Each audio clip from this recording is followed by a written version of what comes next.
20 years ago, tragedy struck. Four jumbo jets were hijacked. And you can imagine, this was really, really, until today, this is really terrible. Um, about 3,000 lost their lives that day, and we remember them. First was American Airlines Flight 11. This struck the North Tower at about 8:46 a.m. And you can imagine this was a time when people were arriving work and getting to work and not expecting anything out of the ordinary. The second was United Airlines Flight 175, which struck the South Towers. Now you know that there were two main towers.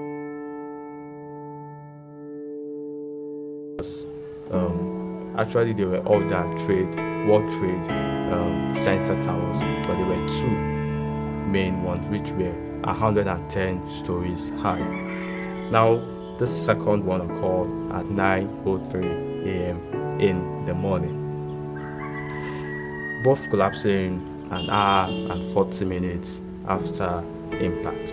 Between an hour and 40 minutes after impact, people flinging themselves out of windows, throwing themselves out in the process, dying on impact. It was such a terrible, terrible thing, a terrible, terrible experience.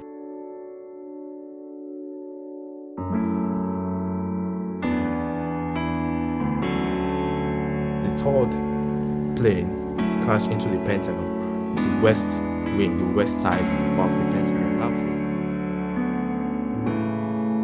This is the headquarters of the military in the United States. This happened on at around 9:37 a.m.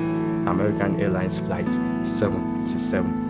Now, the fourth airline, American Airlines Flight 93, now this is something else.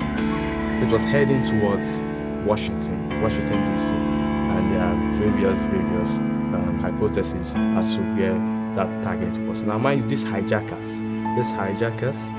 were basically the Al-Qaeda, hope I pronounce that well, the Al-Qaeda's based in Afghanistan, where all these plots took place. Now, among the hijackers, 4 were trained as pilots, and so they were the ones that after the plane was hijacked, to pilot those planes. They would take those planes to important buildings in the U.S.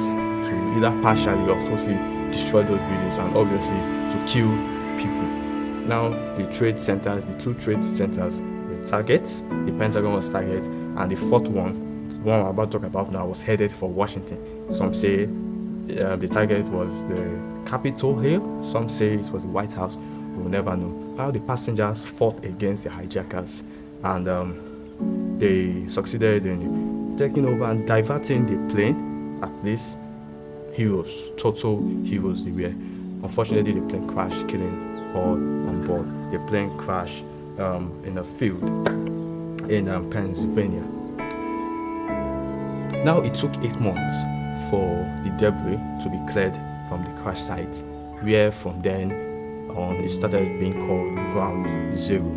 And then 10 years after, to terminate, Osama bin Laden, who was the head of the Al-Qaeda and one of the masterminds basically, who was killed in hiding where he was. After that, the US have left Afghanistan, and you can imagine, you see the state of Afghanistan now. The foreign troops have left, and the Taliban are taking over because the US swooped into Afghanistan and took power away from Taliban. Their intention really was to terminate Osama bin Laden, but they felt, well, we've terminated him, yeah. What of the Taliban? Are we going to leave them here? And they removed them from power and put a democratically, a constitutional person in power, a president.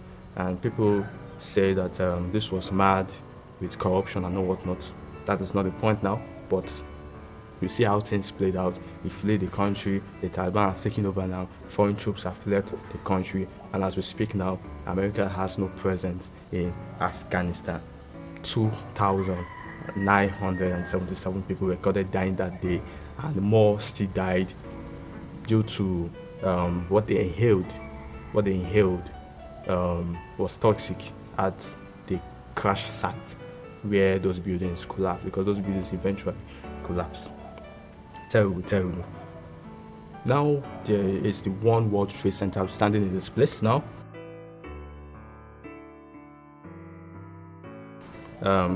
Building commenced on the 27th April 2006 and completed or reached its final height on May 20th, 2013. And the memorial site as it is today was completed September 11, 2011, exactly 10 years after this tragedy. They will forever be remembered. And please, you can subscribe for more better videos than this, I promise. And so thanks for watching, and bye bye, peace out. And please, let's remember that only when we come together and we forget our differences and remember that before anything we are all human beings, only until then, that things will begin to look better. But when we keep thinking that, oh, okay, this is my religion, this is my status in society, this is where I come from, and whatnot, this is my skin color and all those things. Yes, those are the things that make us unique, but then they should not make us forget the fact that we are first human beings, and we are all human beings, and we should do everything in our power to protect our values, ourselves, our society, and everything we value. Stay blessed. Bye bye.